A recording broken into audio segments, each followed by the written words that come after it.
capítulo 4. Evangelho de João, capítulo 4. Coloque-se em pé, nós vamos orar antes da palavra por alguns pedidos.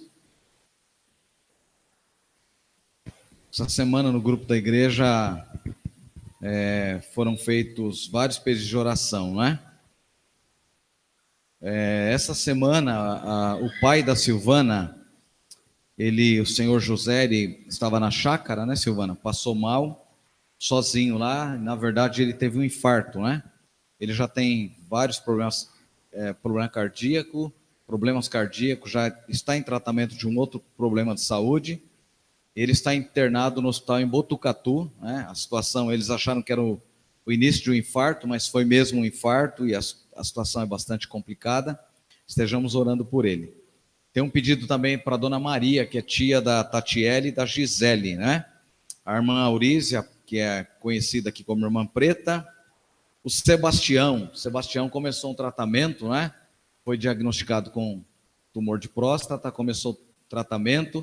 Ele está, antes da radioterapia, está tomando umas injeções na barriga aí, que ele falou que a camisa, não pode nem, às vezes, encostar a camisa, ele sente muita dor. Então vamos orar, é um processo longo de tratamento, né? A irmã Carmen, a mãe do Edilson, né? Do irmão Edilson, ela já teve alta, já fez a cirurgia, já está em casa. E também pela irmã Cláudia Albertina, que está enferma, amém? Então esses são os pedidos. Antes da pregação, vamos orar por essas pessoas? Sentado ali, eu fui lembrando desses nomes e anotei. Vamos orar por essas pessoas, vamos clamar a Deus por elas. Presbítero Adilson, vem aqui orar. Vamos falar com Deus, pedindo que o Senhor visite esses irmãos, alcance eles.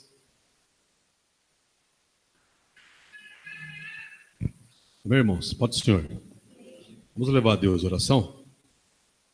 Senhor, neste momento, nós queremos apresentar diante do Senhor, ó Deus, cada um desses nomes aqui, Deus, essas pessoas que se encontram enfermas, ó Deus, que o Senhor possa estar indo assim de encontro, ó Deus, a saúde delas, ó Deus, queremos apresentar diante do Senhor o pai da Silvana, ó Deus, que se encontra ali em Botucatu. Ó Deus, nós sabemos que a Tua palavra nos diz que o Senhor é o Deus de perto, o Senhor é o Deus de longe. Ó Deus, o Senhor é onisciente, onipresente. Ó Deus, nós cremos no poder do Senhor. Ó Deus, toca, Senhor amado. Ó Deus, em cada coração daquele Senhor. Ó Deus, toca nos seus batimentos cardíacos.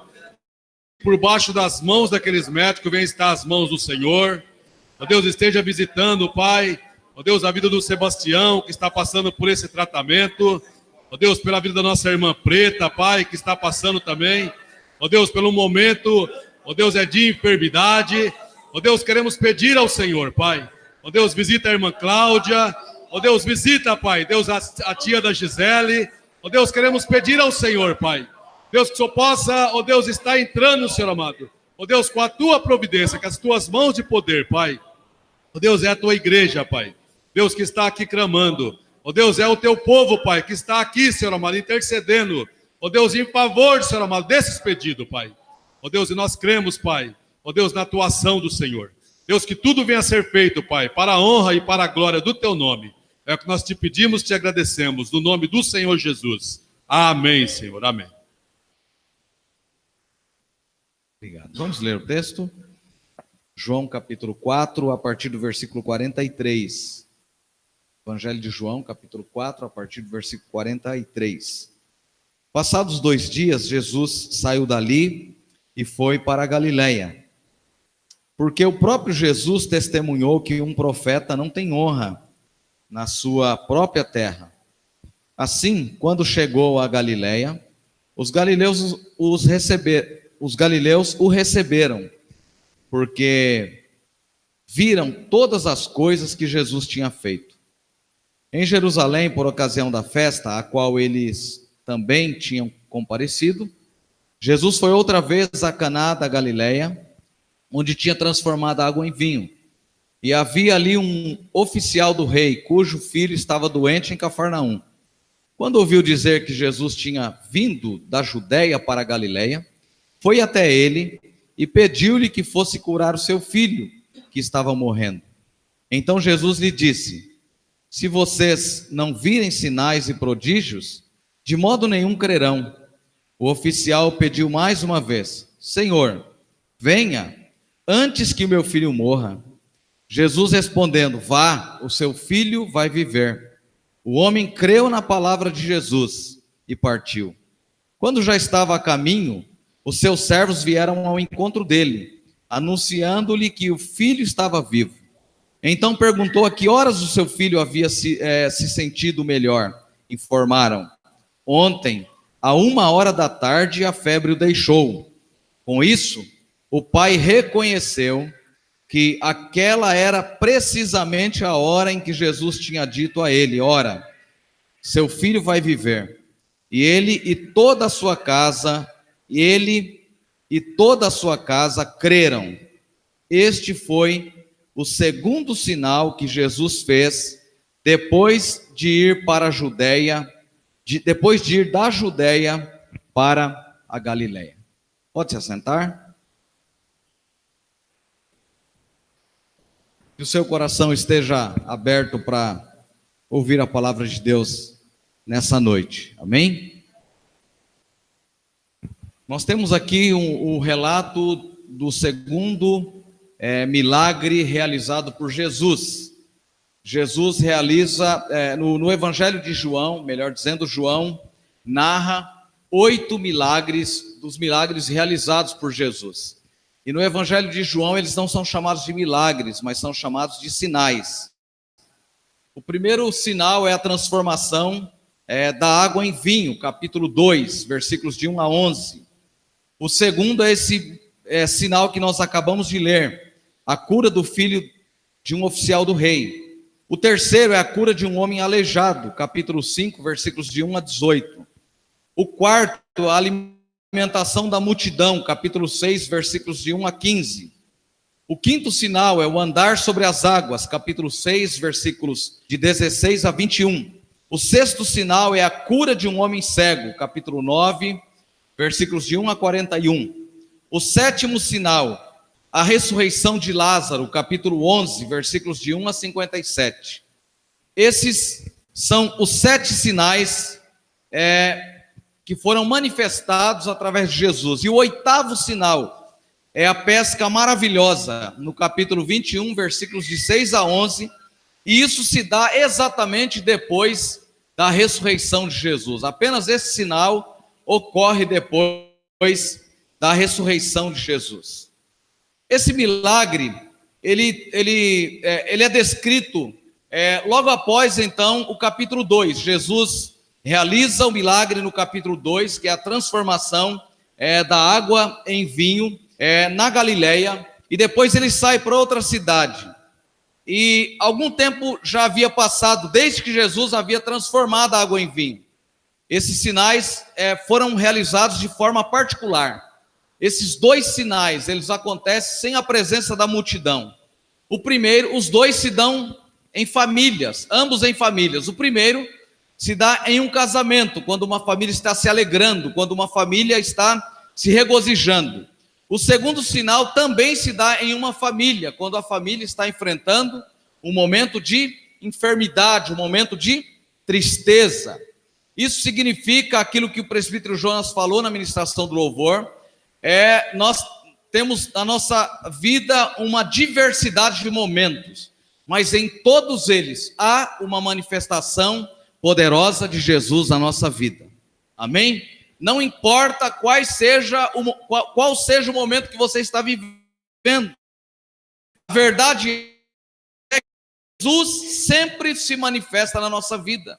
Ele sempre está disposto a se manifestar na nossa vida. Esse texto aqui é muito interessante, porque a fé que nós professamos, ela pode ser evidenciada diante dos nossos problemas.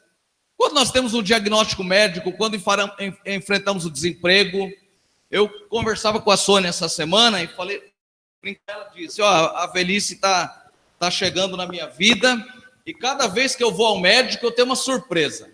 Eu fui, estava com problema de audição. Depois, no começo do ano, fiz um exame de vista com problema nas vistas. Semana passada eu volto ao médico,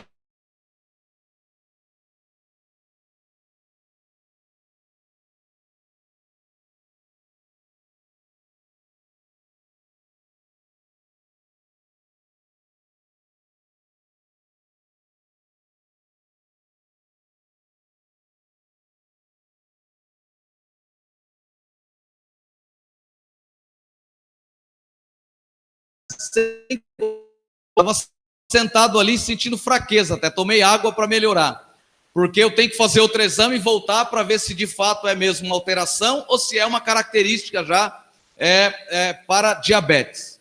Nós temos diversos diagnósticos na nossa vida, podemos enfrentar diversos diagnósticos, mas Jesus se manifesta na nossa vida em qualquer situação, em qualquer momento.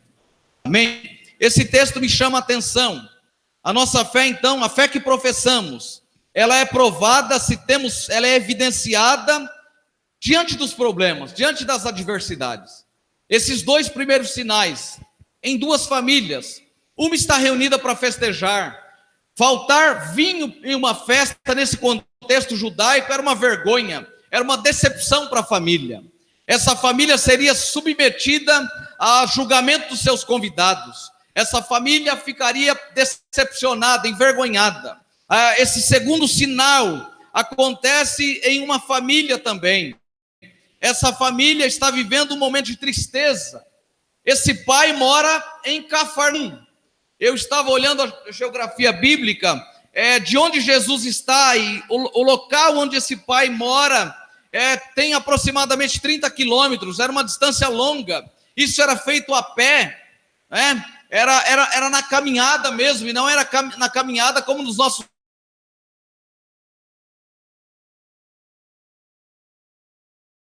no deserto, em lugares difíceis de se passar. E esse homem desce. Eu estava lendo um comentário de Charles Swindoll, e ele diz que é bem possível que esse oficial tenha descido a essa cidade na Galileia para resolver alguns problemas. Talvez ele tivesse ido a Samaria para resolver algumas coisas a mando do rei, do seu senhor. E quando este homem chega neste lugar, ele tem a notícia que Jesus está passando. Olha que coisa interessante, me despertou algumas curiosidades ao ler este texto, embora já o tenha lido por muitas vezes. Primeiro, ele começa no versículo 43. Passado 2 dias, Jesus saiu dali e foi para a Galileia. Passado 2 dias de quando? Passado 2 dias do diálogo de Jesus com a mulher samaritana. Volta um pouquinho aí no capítulo 4, e olha o versículo 4. E era-lhe necessário passar pela região da Samaria. Jesus está vindo de uma cidade, e para ir para Galileia, ele tinha que passar por Samaria. Eu olhei a geografia, de onde Jesus estava, vindo para a Galileia, tinha 3 caminhos. Um caminho era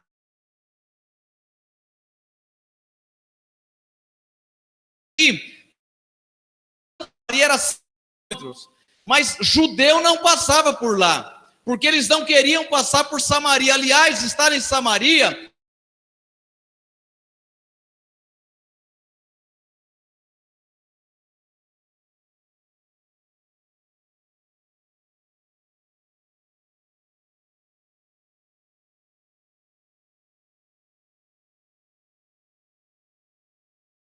do poço. Jesus dialoga, pede água, conversa com essa mulher.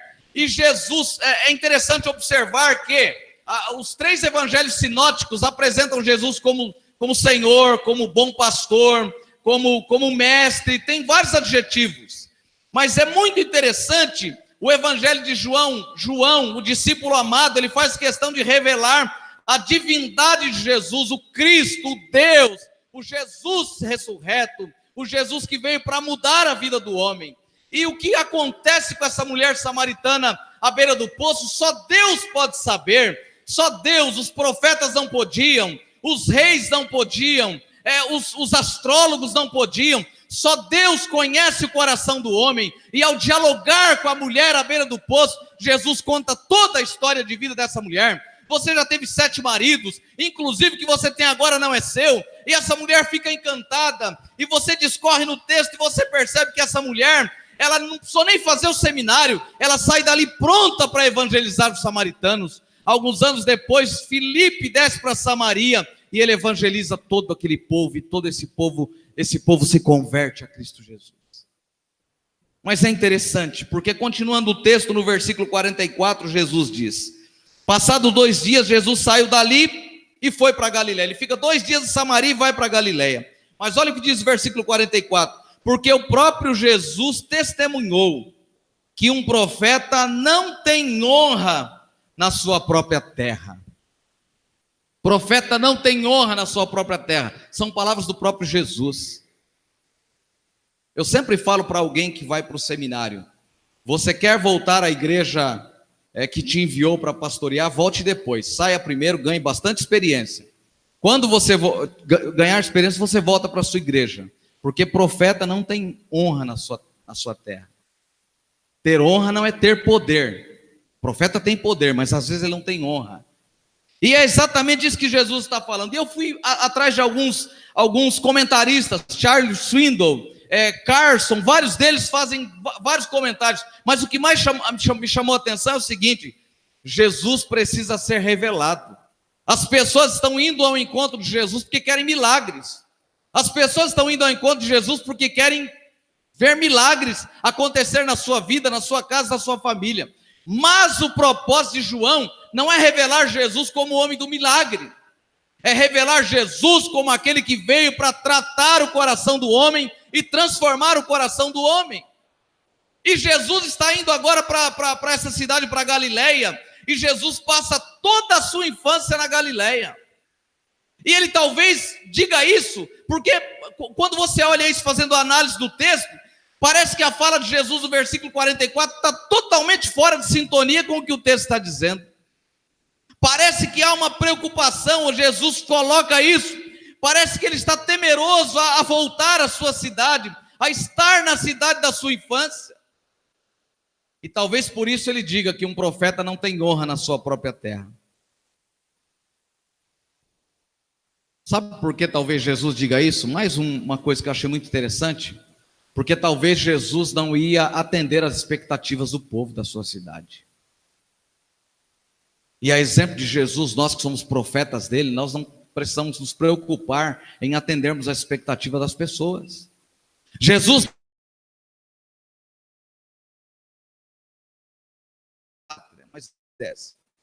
E aí segue o texto, versículo 45. Assim, os galileus o receberam, porque viram todas as coisas que Jesus tinha feito. Percebe qual era a preocupação de Jesus?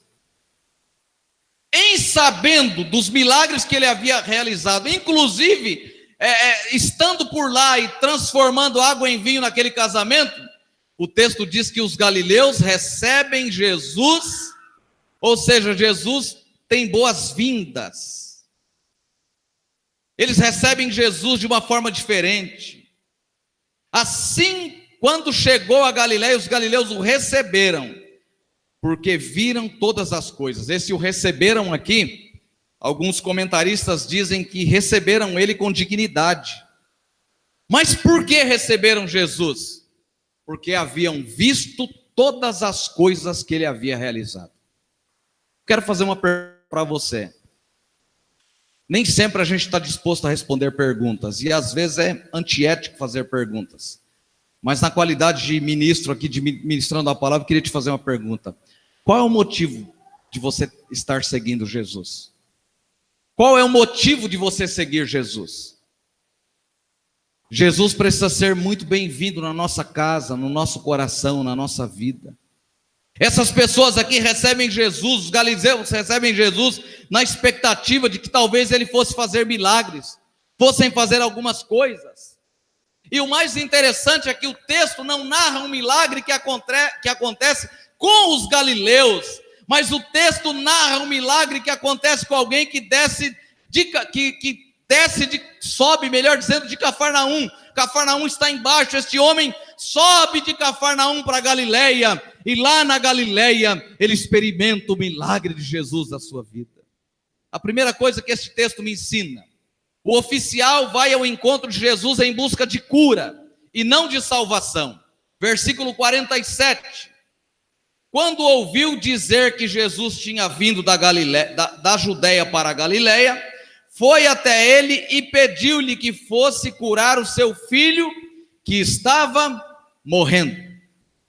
Acabei de dizer a vocês que Jesus diz que o profeta não tem honra na sua própria terra. E agora esse homem de Cafarnaum, que havia subido a Galileia, ele encontra-se com Jesus, ele vai na direção de Jesus. E a primeira coisa que ele pede para Jesus é que Jesus curasse o seu filho que estava morrendo. Aí a gente pode olhar para o texto e dizer assim: pastor, mas é muita frieza o senhor dizer que esse oficial vai ao encontro de Jesus em busca de cura e não de salvação. Lembrem-se que eu estou dizendo que o evangelho de João, o grande propósito do evangelho de João é anunciar Jesus como Salvador, que alguns escritores chamam isso de autocristologia. Jesus não recebe adjetivos de mestre, de senhor, de bom mestre, nada disso. Ele é o Cristo, ele é o Filho de Deus. Veja como começa o evangelho de João, capítulo 1, versículo 1. No princípio era o verbo, e o verbo estava com Deus, e o verbo era Deus.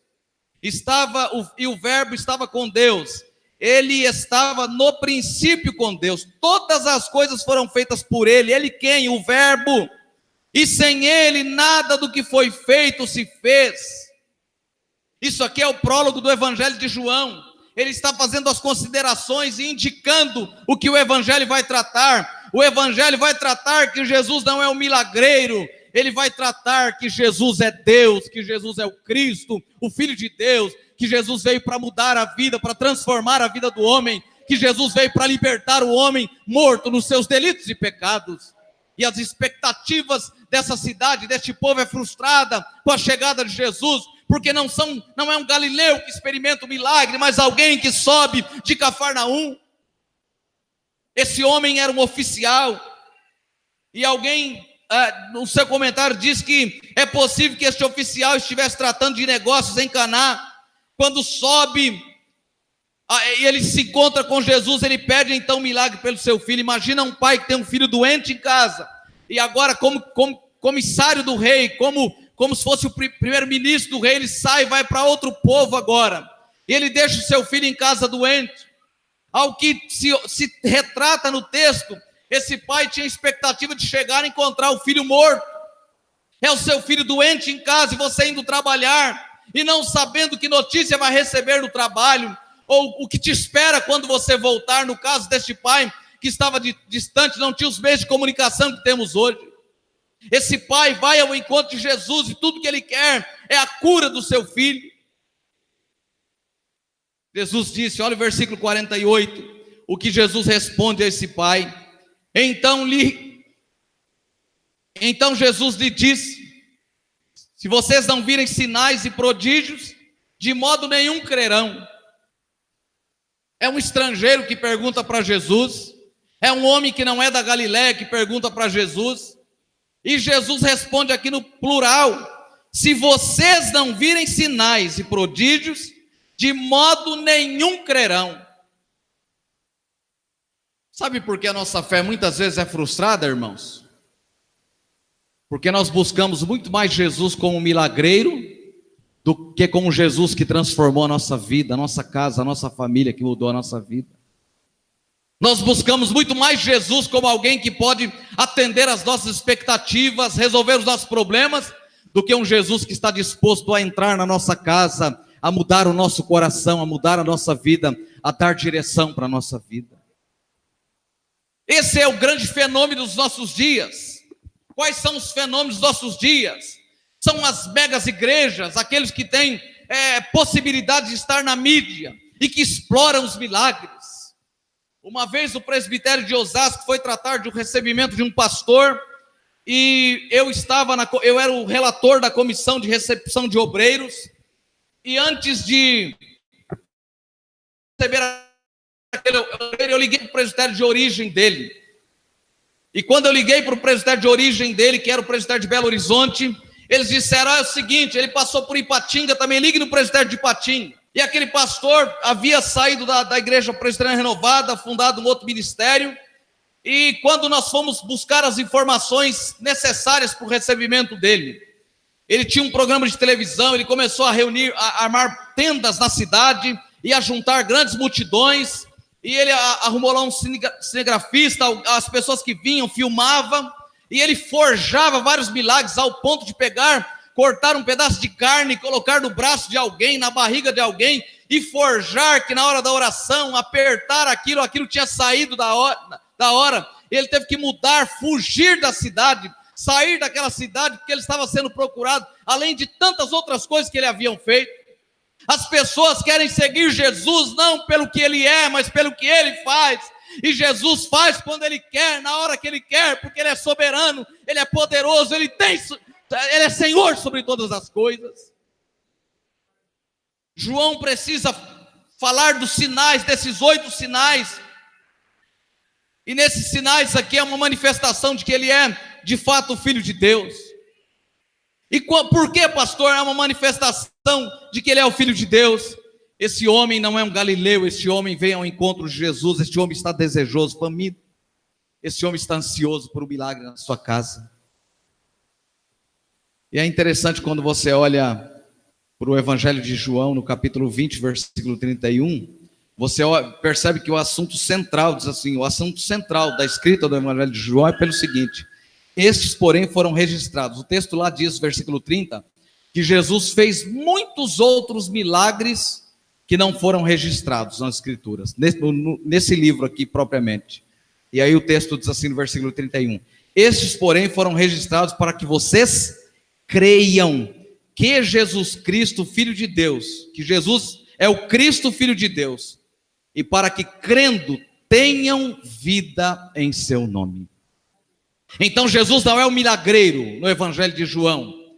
Jesus é aquele que veio transformar a vida do homem, mudar a vida do homem e dar direito para o homem orar no céu. O início do encontro deste homem com Jesus, a sua fé baseava-se de início inteiramente no relato de terceiros. Ele não conhecia Jesus, ele ouve falar que Jesus havia passado por ali, que havia feito milagres.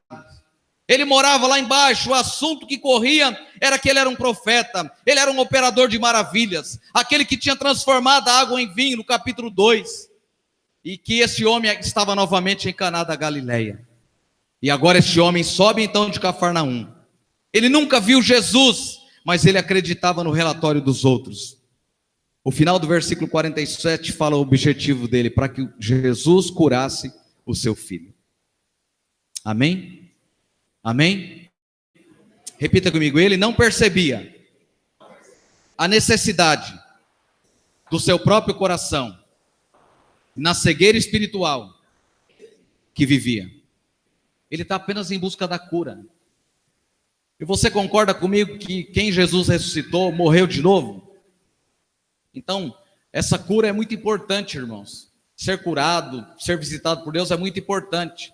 Mas em pensando na vida eterna, o milagre será passageiro na nossa vida. Eu já experimentei milagres extraordinários de Jesus. Eu era muito jovem, cheguei aqui numa quinta-feira um dia, e o pastor Josias orou por mim. Eu estava trocando de empresa que trabalhava, eu queria entrar na Siemens. E eu fiz um exame e constatou que eu tinha doença de Chagas, que eu havia sido picado por barbeiro. O médico repetiu vários exames. Ele falou, confirmado, você foi picado de barbeiro. Onde você nasceu? Quando eu disse que nasci em Minas, ele falou, então é o seguinte, você volta para a empresa, entrega esses documentos. Eu voltei à empresa, lá na Siemens, entreguei os documentos, o médico falou, rapaz, você tem uma doença séria, volta aí, vai fazer outros exames. Ele disse assim, eu vou dar 30 dias para você aqui, para você voltar, se você resolver essa situação, talvez esses exames estejam até errados, quem sabe foi problema na máquina, faça outros exames. Eu me lembro que cheguei aqui na quinta-feira com esse diagnóstico, o Júnior era bebezinho, era novinho, e eu falo com a Sônia fica aflita, eu já estava muito aflito, e eu chego aqui numa quinta-feira, o pastor Josias me unge com azeite, e diz, meu filho, Deus é soberano, quando Ele quer fazer, Ele faz, e Ele me unge, ora por mim, e no final Ele olha para mim e diz assim, Ramsés, Deus me disse que te curou, vai fazer os exames. Eu repeti os exames da segunda-feira seguinte, voltei ao médico com todos os diagnósticos, os anteriores e agora os posteriores. O médico que fez o meu exame, que viu o meu exame, falou assim, não, tem alguma coisa errada. Tem uma máquina aqui, repita os exames. Me levaram lá, repetiram os exames, e depois eu volto para um grupo de 4, 5 médicos, eles dizem, se existe milagre, aconteceu na sua vida, o seu coração parece o coração de uma criança. Deus faz milagres, embora eu tenha recebido um coração novo, um dia esse aqui vai parar, mas o que mais interessa na minha vida é ter o meu nome escrito no livro da vida, Então Jesus não pode ser visto como milagreiro, Jesus precisa ser visto como nosso Salvador, aquele que entra na nossa vida e não há barreiras, o coração é mudado, o coração é transformado por Jesus. Jesus não quer apenas ser reconhecido por nós como alguém que faz milagres, como alguém que resolve os nossos problemas momentâneos. Jesus quer ser adorado por nós, Jesus quer ser glorificado através dos nossos lábios. A cura do filho de um oficial do rei. Então a primeira coisa que me faz ver esse texto é que o oficial vai ao encontro de Jesus em busca de cura e não de salvação. A segunda coisa que eu vejo nesse texto é que o oficial desconhece que o poder de Jesus está acima do local e do espaço. Versículo 48 e 49. Então Jesus lhe disse: se vocês não virem sinais e prodígios, de modo nenhum crerão. O oficial pediu mais uma vez: Senhor, venha, antes que meu filho morra. O desejo desse oficial é que Jesus caminhe com ele 30 quilômetros até chegar em Cafarnaum. Então venha, Senhor, venha comigo, antes que o meu filho morra, venha comigo. O desejo dele é que Jesus vá à sua casa, é para Jesus sair da Galileia, deixar o povo na Galileia e subir, melhor dizendo, descer a Cafarnaum. Ele diz: venha comigo, é 30 quilômetros. Ele está, na mente dele, Jesus está preso ao espaço, e Jesus não está preso. Olha o que diz o versículo 50, Jesus respondeu: vá, o seu filho vai viver. O homem creu na palavra de Jesus. Percebe que muda a tônica? Esse homem que vai ao encontro de Jesus por um milagre, agora ele diz: Senhor, vamos comigo, senão meu filho vai morrer. Jesus disse não, em outras palavras: não, pode ir, eu vou ficar por aqui, vai, o seu filho já está curado. Jesus não está preso ao espaço. Nós podemos orar aqui e ele realizar milagres lá no Japão. Ele não está preso geograficamente como nós estamos. Jesus não tem os limites que nós temos. Jesus não é ilimitado como nós somos. Eu não consigo descrever o coração de nenhum de vocês. Talvez eu olhe para o seu semblante, para a sua face, e eu me equivoque, eu me engane com você. Mas Jesus é capaz de conhecer o seu coração. Ele olha para dentro do seu coração. Ele vê o que as pessoas não veem. Ele vê o que eu, pastor, não vejo. Ele conhece as nossas necessidades. Ele vai além do que pedimos ou pensamos. Aleluia. Esse homem volta para sua casa. E olha a sequência, que coisa extraordinária. Quando já estava a caminho, seus servos vieram ao encontro dele, anunciando-lhe que o seu filho estava vivo. Olha que coisa extraordinária, irmãos. Primeiro momento ele vai ao encontro de Jesus apenas em busca de cura, pensando que era um oficial do rei. E o rei aqui é o Herodes.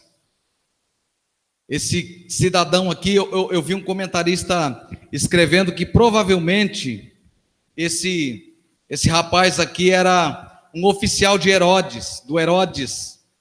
E depois tem um escritor que cita Lucas capítulo 8, versículo 3, que diz que provavelmente esse homem aqui era... O texto fala lá de Joana, mulher de Cusa. Esse homem era um procurador de Herodes. Joana, mulher de Cusa, procurador de Herodes, e Susana, e muitas outras que o serviam com seus bens. Alguns comentaristas dizem que provavelmente esse oficial, ele é alcançado por Jesus de forma tão profunda que ele e alguns amigos passaram a patrocinar o ministério de Jesus e dos seus discípulos, financeiramente. Tamanho foi o milagre que aconteceu na casa desse homem. Então, primeiro, é uma fé que busca sinais. Uma fé genuína não é fundamentada em sinais, em milagres. Uma fé genuína é fundamentada em quem Jesus é. Jesus, em 1976, entrou na minha casa, na minha família, e mudou a nossa vida. Eu me lembro do meu pai, um homem pacato, calado, quieto. Eu me lembro de um dia em que algum de vocês conhecem o Jarará, que ele é casado com a irmã dele, e o pai dele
para cumprir as suas promessas na nossa vida. Então esse oficial desconhece o poder de Jesus, que o seu poder está acima de todas as coisas, de toda a sua limitação. Isso aponta exatamente para a divindade de Jesus. Ele é Deus entre os homens. Essa é a mensagem central do Evangelho de João. Jesus é Deus. Amém? Olhe para os evangelhos e vejam milagres. É impossível olhar para os evangelhos e não ver milagres. Mas não esqueçam que, acima de tudo, os evangelhos mostram que Deus está entre os homens. Que Jesus é Deus entre os homens. A profecia de Isaías: o menino nos nasceu, um filho se nos deu, seu nome será maravilhoso, Conselheiro, Deus forte, Pai da eternidade, Príncipe da paz. Esse é o Jesus que João revela. O texto mostra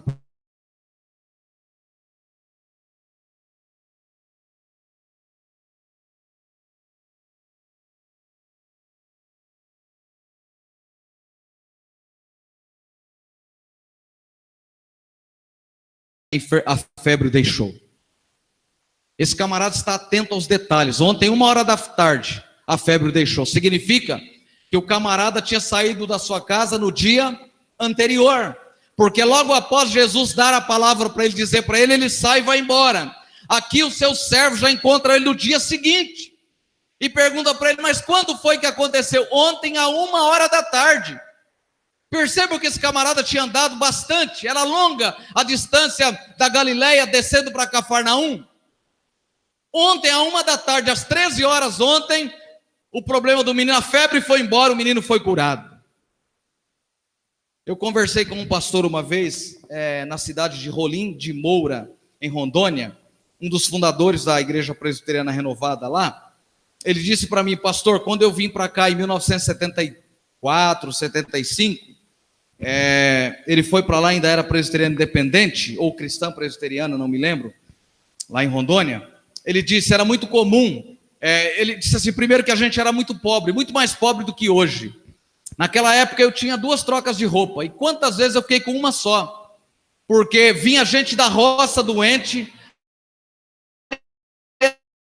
e febre amarela, aquelas doenças que hoje são muito mais fáceis para tratar, naquela época matava as pessoas. Ele diz, quantas vezes nós ajuntamos colchões do pessoal da igreja e levava para o único hospital que tinha na cidade, as pessoas ficavam deitadas na calçada, quantas vezes nós tínhamos que dividir a nossa roupa com essas pessoas, porque elas vinham da roça, e estavam tão ruins que elas não tinham como se trocar, no hospital não tinha outra troca de roupa.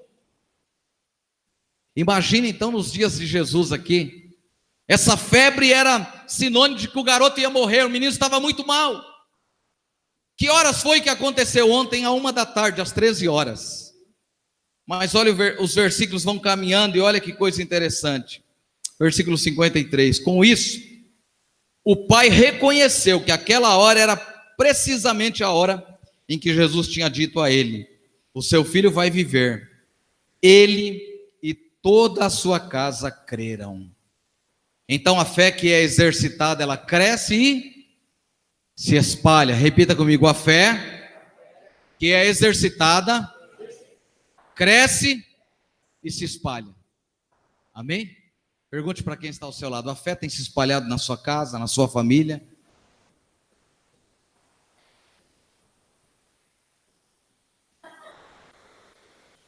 Fé que é fé, cresce e se espalha. Sua fé não só amadureceu, ela foi refletida em toda a sua casa. Ele e toda a sua casa creram. Imagine comigo, irmãos, a festa que estava naquela casa. Imagina, chega lá a esposa na maior alegria, o texto não diz se ele tinha outros filhos, a grande verdade é que estava uma festa em casa. E eu, lendo este texto aqui cá com os meus botões, imaginando. Imagina este homem ao chegar em casa, ele falou: opa, para tudo, peraí, não é essa festa toda não, eu vou explicar para vocês o que aconteceu.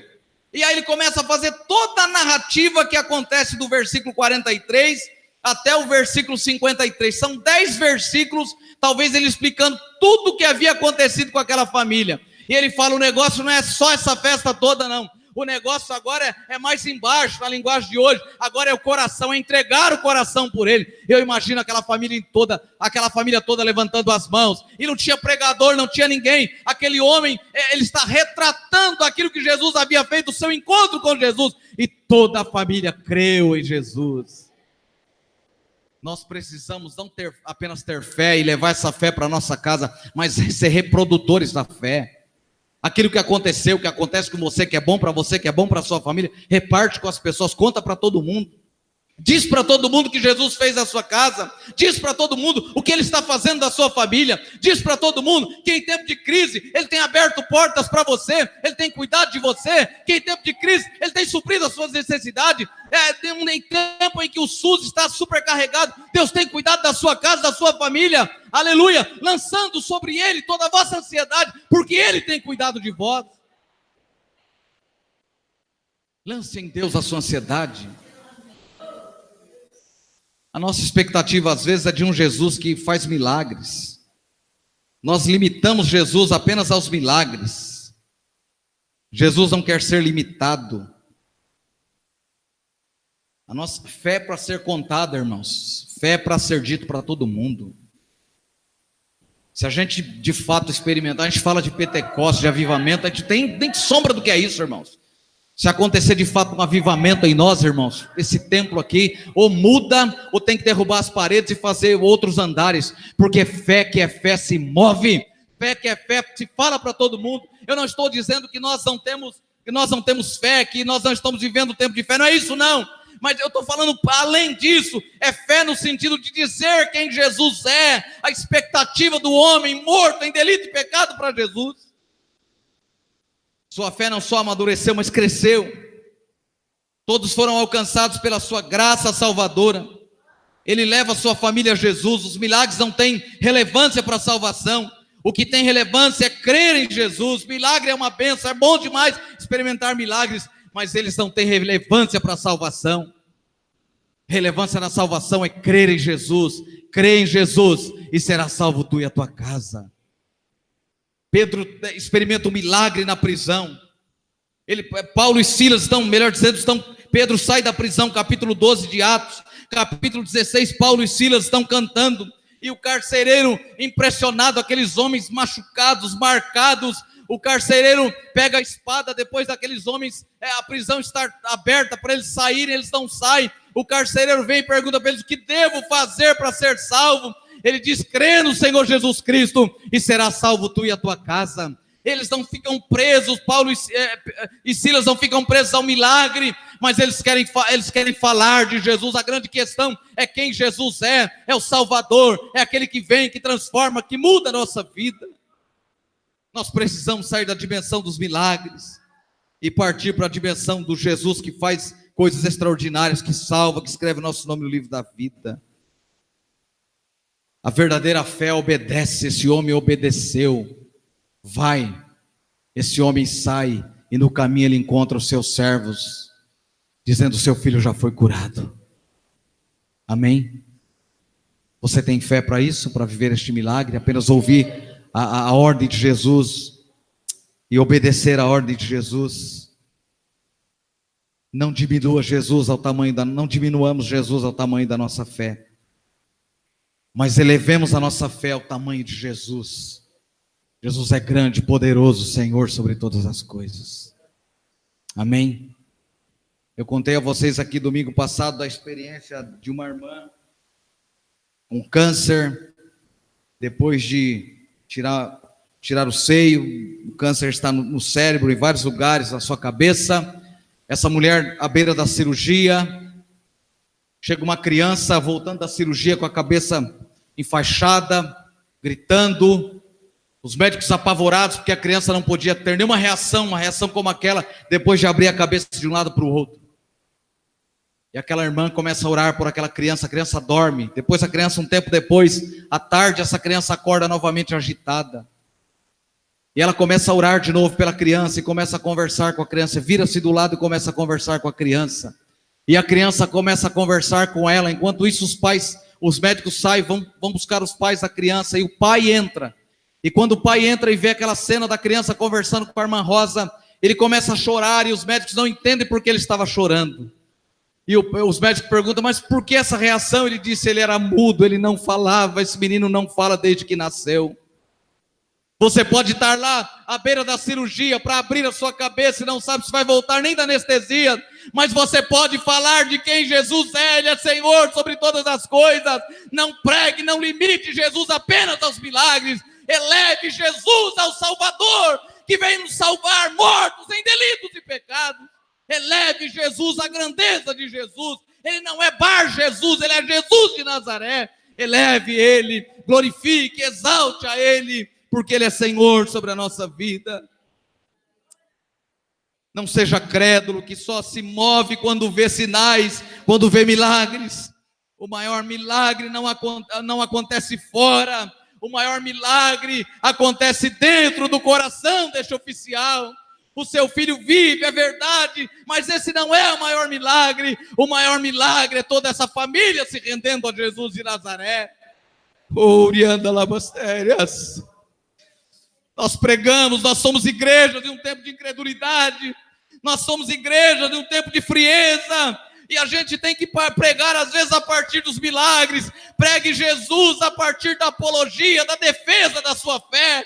Pregue para as pessoas dizendo, Jesus entrou na minha casa, entrou na minha família, Ele transformou o nosso coração, Ele mudou a nossa vida, a minha casa, a minha família, a minha vida é diferente. Olha para mim antes e olha agora, Jesus mudou o meu viver. O maior milagre não acontece fora, a impressão errada que temos. O maior milagre acontece dentro do nosso coração. Aleluia! Orienta lavastérias. Jesus quer entrar no nosso coração, aleluia. Talvez algumas coisas já mudaram do lado de fora, alguns milagres já aconteceram à nossa volta, à nossa casa. Nós já não bebemos mais, nós já não prostituímos mais, nós já não cobiçamos mais, não mentimos mais. Mas isso é processual. Ele quer transformar o nosso coração, a fim de que a gente se torne um grande pregador do Evangelho, um grande instrumento. Aquilo que aconteceu fora deve ser mostrado para outras pessoas, para que essas pessoas vivam dentro do seu coração. Não limite Jesus ao nosso tamanho, eleve Jesus à grandeza de Jesus. Aleluia. Esse homem era oficial do rei, ele era servidor de Herodes Antipas. Esse homem desce para Galileia a serviço do seu Senhor. Mas lá na Galileia, longe da sua pátria, esse homem tem um encontro pessoal com Jesus. Sua casa muda, o seu filho é curado. Mas essa família é salva, é transformada pelo poder de Jesus. Amém? O que mais me encanta na África é que eles não estão à procura de um Jesus que faz milagres. Não, eles não estão à procura. Os pais precisam ter 15, 20, 30 filhos até, para ver se um sobrevive diante da fome, dos grandes desafios que eles têm. Mas em qualquer culto que aquele povo for, você vai encontrar eles celebrando, adorando a Deus, servindo a Jesus, adorando a Jesus. O pastor Cláudio acabou de voltar para lá, melhor dizendo, voltar de lá. Ele trouxe alguns relatos para mim. Ele mandou para mim algumas fotos do trabalho que o pajeiro está fazendo com algumas crianças na África. E ele disse, pastor, que bom. Ele disse para mim, que bom, pastor Ramsés, oxalá que outras igrejas abraçassem outros pajeiros, e que outros pajeiros voltassem para a África para fazer o que o pajeiro está fazendo e falando de Jesus para as pessoas. A maior mudança não é fora, é dentro do nosso coração. Esse homem aceita Jesus. Olha, versículo 43, que relato maravilhoso. Ele e toda a sua casa creram. E aí encerra esse bloco. Este foi o segundo sinal que Jesus fez depois de ir para a Judeia. Depois de ir da Judeia para a Galileia. Que o Senhor os visite com graça. E que o nosso coração esteja aberto para receber milagres extraordinários de Jesus no nosso coração, nossa vida. Amém? Coloque-se em pé. Eu quero orar com você. Depois o presbítero Emerson estará com a palavra para concluir o nosso culto.